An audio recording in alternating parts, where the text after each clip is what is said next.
নমস্কার, কেমন আছেন সবাই? আমি নন্দিনী আপনাদের সবাইকে আরও একবার স্বাগত জানাচ্ছি আমার চ্যানেলে আমার আরেকটি নতুন ভিডিওতে। আজকে ২৬শে জানুয়ারি, আজ প্রজাতন্ত্র দিবস, আর ঘড়িতে সময় এখন বাজে সকাল ৮:৩০ মতো। এক কাপ চা নিয়ে মায়ের হাতে তৈরি শীতকালীন এই বারান্দার ছোট্ট বাগানটাতে চলে এসেছি। আর এই ফুলগুলো দেখতে দেখতে এবং আপনাদের তার সাথে দেখাতে দেখাতে আমি এই চাটা খাচ্ছি। মার হাতে তৈরি এই প্রত্যেকটা জিনিসগুলো এত সুন্দর, মানে আমার মা যেহেতু গাছ ভীষণ ভালোবাসেন, মা প্রত্যেক বছর এই ফুলের বাগানটা করে ছোট, আর ছাদেও রয়েছে। আর এইটাকে বোধহয় সম্ভবত ক্যামেলিয়া ফুল বলে, আমি ঠিক জানি না, মার মুখেই শুনেছিলাম। প্রত্যেকটা ফুল দেখুন কত আকারে বড় হয়েছে। নিজের হাতে যখন কেউ গাছ করে, সেই গাছটা যখন এরকম ফুলে ফলে বেড়ে ওঠে, ঠিক যেরকম নিজের সন্তানকে মানুষ মানে বড় করে, তো গাছের ক্ষেত্রেও কিন্তু সেম একটা ফিলিংস।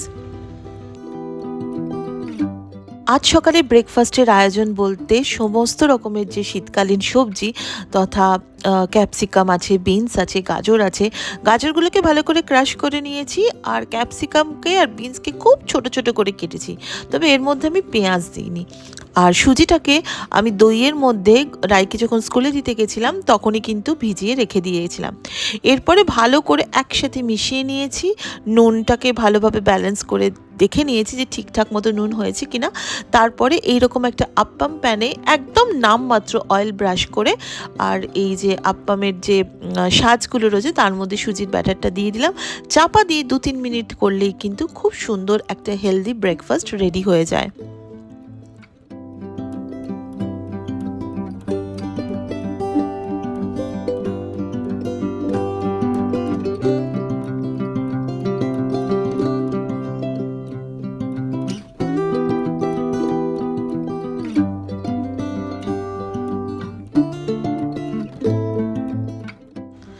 একের পর এক ব্যাচ আমার কিন্তু আপ্পাম রেডি হয়ে গেছে।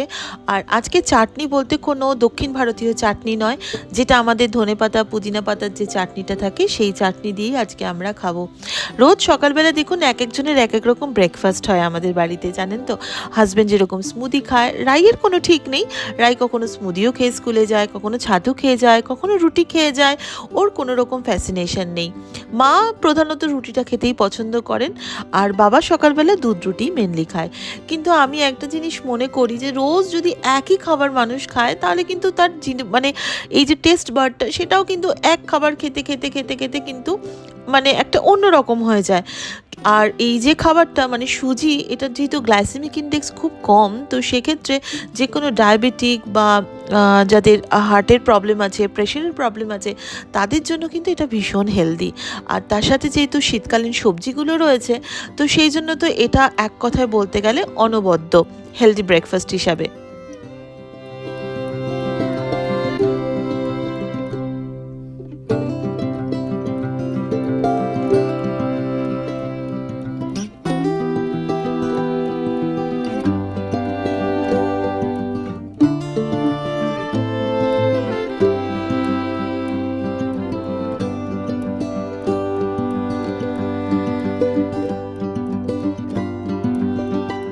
সবাইকে দেয়া হয়ে গেছে, এবার সবার সাথে গল্প করতে করতে ব্রেকফাস্টটা করে নিই।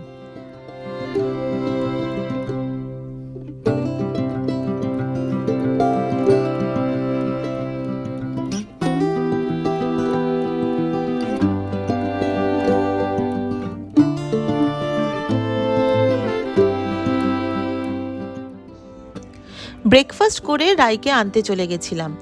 আর আজকে যেহেতু ওদের রিপাবলিক ডে সেলিব্রেশন ছিল, তো সব স্টুডেন্টদেরকে যেতে বলেছিল, তো সবাই মিলে গেছিলো। তারপরে স্কুল থেকে ফিরে এসে এক কাপ কফি নিয়েছি।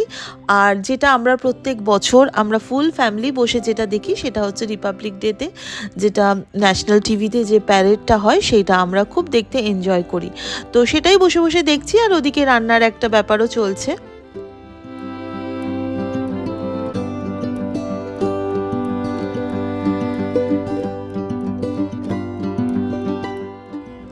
রাইকে স্কুলে আনতে যাওয়ার আগে আমি বেশ খানিকটা রান্না করে গেছিলাম, আর স্কুল থেকে আনার পরে প্যারেড দেখতে দেখতে ভাতটাও করে নিয়েছি। যেহেতু তাড়াতাড়ি রান্নাও হয়ে গেছে, বাড়ির সবাই যেহেতু স্নান টান করে বসে একসাথে প্যারেডটা দেখছিলাম, তো আজকে আমাদের লাঞ্চটাও কিন্তু একদম তড়িঘড়ি করে রেডি। তো আজ আমাদের লাঞ্চে কি মেনু ছিল সেটা আপনাদের এক ঝলক দেখিয়ে দিই। আজকে আমাদের ছিল একদম সিম্পল বেঙ্গলি লাঞ্চ মেনু। ছিল ভাত, তার সাথে হচ্ছে মেথি শাক, ছিল ফুলকপির পকোড়া, আর ধনেপাতা দিয়ে টমেটো দিয়ে যেরকম পাতলা করে মুসুর ডাল হয়, আর তার সাথে ছিল বোয়াল মাছ। একদম সিম্পল বেঙ্গলি যে লাঞ্চ হয় সেটাই আজকে আমাদের লাঞ্চে। চলুন এবার সবার সাথে বসে লাঞ্চটা করে নিই। এখন বাজে হচ্ছে ওই সন্ধে 7টা সাড়ে 7টা মতো। সবাই বেশ একটা যে যার নিজের মতো কাজ করছে। বাবা বাবার ঘরে, মা টিভিতে সিরিয়াল দেখছে, রাই পড়ছে, হাজব্যান্ড ফোন আর টিভি মিলিয়ে কিছু একটা দেখছে। আর আমার মনে হলো যে আজকে আমি আপনাদের সাথে একটা জিনিস শেয়ার করব। বাড়িতে কুকিজটা শেষ হয়ে গেছে, আর বাড়িতে কুকিজ খেতে সবাই খুব পছন্দ করে। তো আজকে আমি আপনাদের সাথে একটা চকো চিপস কুকিজ যেটা হয় সেটা আমি শেয়ার করছি। তো এটার জন্য মোটামুটি ধরে নিন 150 গ্রাম মতো বাটার, যেটা আমি মেল্ট করে নিয়েছি মাইক্রোওয়েভে খানিকক্ষণ দিয়ে। তার সাথে 1 কাপ মতো ব্রাউন সুগার। আচ্ছা, এখানে কিন্তু ব্রাউন সুগার বা হোয়াইট সুগার দুটোই গুঁড়ো করে নেবেন, তাহলে গুলতে খুব সুবিধা হবে। আর কেক বিট করার সময় আমরা যেরকমভাবে বাটারটাকে খুব ফ্লাফি করে নিই, এক্ষেত্রে সেটার দরকার নেই। চিনি আর বাটারটা ভালোভাবে মিশে গেলেই হলো। এবার এর মধ্যে 5 থেকে 10 ফোঁটা মতো আমি ভ্যানিলা এসেন্স দিয়ে দিচ্ছি।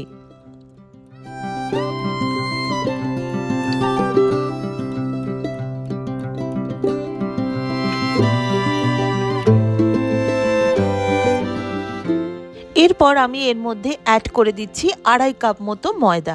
ময়দার জায়গাতে আপনারা আটাও নিতে পারেন, তবে যে কোনো জিনিসের না যেটা অথেন্টিসিটি সেটা মেনটেন করাই আমার মনে হয় ভালো। অনেকেই হয়তো বলবেন যে ময়দা আনহেলদি, কিন্তু দেখুন কুকিজ যদি আটার হয় সেক্ষেত্রে অতটা টেস্টি লাগে না।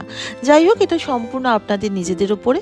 এরপর আমি এর সাথে অ্যাড করেছি 1 চামচের মতো বেকিং পাউডার, আর একটা ছোট চামচের মতো হচ্ছে কর্নফ্লাওয়ার, আর মিষ্টিটাকে ব্যালেন্স করার জন্য 1 পিঞ্চ মতো সল্ট। এবার এইটাকে খুব ভালো করে আমাকে মিশিয়ে নিতে হবে, অনেকটা ধরে নিন যেরকম আমরা আটা মাখি অনেকটা সেই রকম। আর এর মধ্যে আমি ঠিক এইটা যখন মেশাবো তখন তার সাথে আমি একটুখানি অ্যাড করে দিচ্ছি চকো চিপস। এটা ডার্ক চকলেট চকো চিপস। আপনারা যদি মানে চকো চিপসটা যেটা হোয়াইট হয় সেটাও ইউজ করতে পারেন, সেটা যার যার নিজের ওপরে। সেটাও খেতে খুব ভালো লাগে। দুটো অনেক সময় দুটো মিশিয়েও দেওয়া যায়, সেটাও ভালো লাগে। তবে আমার বাড়িতে রাই যেহেতু এইটাই পছন্দ করে, তো আমি সেটাই বানাচ্ছি। আমরা বাজার থেকে যেরকম হাইড অ্যান্ড সিক বিস্কুট কিনে খাই, সেটাও কিন্তু এইভাবে বানানো যায়। তবে সেক্ষেত্রে একটুখানি যদি পারেন একটু চকলেট যে পাউডারটা, মানে কোকো পাউডার যেটা, সেটাও কিন্তু অ্যাড করা যেতে পারে। আচ্ছা, এবারে এটাকে আমি যেরকম আটা মাখি সেরকমভাবে মেখে নেব। দেখুন বেশ খুব ভালো মতোই ময়ানটা হয়ে গেছে, মানে আটা, ময়দা, তারপরে বাটার সব কিছু একসাথে খুব ভালোভাবে মিশে গেছে। কিন্তু যেটা হচ্ছে সেটা ভালোভাবে বাইন্ড করা যাচ্ছে না, মানে যেরকম একটা লেচি যে নেব সেই লেচি কাটার মতো কিন্তু হচ্ছে না। এবং সেইটা করার জন্য আমি এখানে 3 থেকে 4 চামচ মতো দুধ অ্যাড করছি। দুধটাই অ্যাড করবেন, কোনোভাবে কিন্তু জল দেবেন না, কারণ দুধ দিলে টেস্টটা ভীষণ ভালো হয়। এবার আমি আস্তে আস্তে ভালো করে এইটাকে একদম যেভাবে আটা মাখার মতো হয় ভালোভাবে মেখে নেব। তারপর 10 মিনিট মতো আমি এটাকে 10 থেকে 15 মিনিট মতো আমি এটাকে একটুখানি ফ্রিজে ফ্রিজ করব।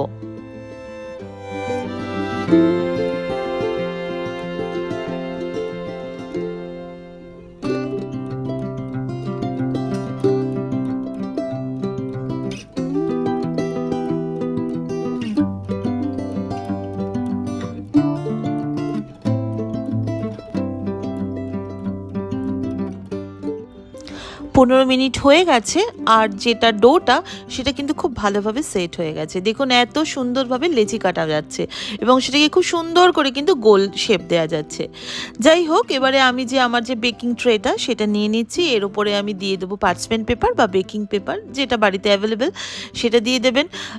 এরপরে আমি এর মধ্যে ছোট ছোট করে লেচির মতো কেটে বিস্কুটের যে শেপটা, মানে ধারগুলোকে একটু ভালোভাবে শেপ করে আমি এখানে দিয়ে দেবো। যদি কারোর কাছে কুকি কাটার থাকে তাহলে কুকি কাটারটাও কিন্তু ইউজ করতে পারেন, সেটাকে খুব সুন্দর মানে এক একটা শেপের কুকি হয়, কিন্তু আমার বাড়িতে আসলে কুকি কাটার নেই। আমি অনলাইন অর্ডার করেছিলাম, আমার যেটা পছন্দ সেটা অ্যাকচুয়ালি আউট অফ স্টক দেখাচ্ছে, সেই জন্য আমার নেওয়া হয়নি। দেখি নেক্সট টাইম হয়তো কুকি কাটারটা বাড়িতে এসে যাবে। তো আমি হাত দিয়েই যেরকম আমরা নর্মাল যে মানে চকলেট কুকিজগুলো আমরা যেরকম দোকান থেকে কিনি বা টিনে যেগুলো পাওয়া যায়, সেটা যে শেপটা থাকে আমি হাত দিয়ে সেই রকমভাবেই মানে একটু প্যাটির আকারে করে আর কি এইখানে ভালোভাবে সাজিয়ে দিচ্ছি এবং একটার থেকে একটা খানিকটা ডিস্টেন্স মেনটেন করেই দিচ্ছি। কারণ এটার মধ্যে যেহেতু বেকিং পাউডার রয়েছে, ময়দা রয়েছে, এগুলো কি হবে না, যেই আমি ওভেনে দেবো তখন এই জিনিসটা কিন্তু বেক হয়ে একটু সাইজে বাড়বে, তার জন্যই এই ডিস্টেন্সটা মেনটেন করা। এরপরে আমি আর এক লটো বানিয়ে নিচ্ছি, দুটোকেই একসাথে আপার র্যাক লোয়ার র্যাক করে আমি একসাথে বেক করে নেব। আর বেক করার জন্য যেটা দরকার সেটা হচ্ছে 170 ডিগ্রি যে সেন্টিগ্রেডে যে টেম্পারেচারটা সেটা, আর মোড লাগবে বেকিং মোড, আর টাইম লাগবে হচ্ছে 10 থেকে 15 মিনিট। এবার দেখুন এক একটা ওটিজি বা এক একটা ওভেনের এক এক রকমের যে টেম্পারেচার কন্ট্রোলটা থাকে। আমার যেহেতু ওটিজিটা একটু হাই পাওয়ারের প্রফেশনাল বেকারদের মতো, যে আমার যেহেতু ওটিজিটা, সেক্ষেত্রে আমার কিন্তু পাওয়ারের থেকে মানে অল্প টেম্পারেচারেই কিন্তু আমার জিনিসটা বেক হয়ে যায়। তো সেক্ষেত্রে যাদের অন্য রকম রয়েছে একটুখানি নিজেরা খুলে খুলে দেখবেন যে অ্যাকচুয়ালি বেক হচ্ছে কিনা। আর এখানে কথায় কথায় কিন্তু আমার ভালো করে দেখুন বেক হয়ে গেছে, তলাটা ব্রাউন ওপরটা লাইট ব্রাউন। এক্ষেত্রে যদি আপনারা কোকো পাউডার ইউজ করতেন তাহলে একদম হাইড অ্যান্ড সিক বিস্কুটের মতোই কিন্তু ব্রাউনিশ হতো, তবে আমার বাড়িতে ঠিক এই জিনিসটাই পছন্দ করে। দার্জিলিংয়ে গ্লেনারিজে চকোচিপ কুকিজ, এটা সেটার সাইজ আর একটু বড় হয়, কিন্তু একদম বিশ্বাস করুন সেম টেস্ট এসেছিল। যাই হোক, যদি ট্রাই করেন আমার সাথে অবশ্যই শেয়ার করবেন, আর ভিডিওটা কেমন লাগলো সেটাও কমেন্টস করে অবশ্যই জানাবেন। তাহলে দেখা হচ্ছে নেক্সট ব্লগে, ততক্ষণের জন্য সবাই খুব ভালো থাকবেন, নিজের যত্ন নেবেন। Take care, tata.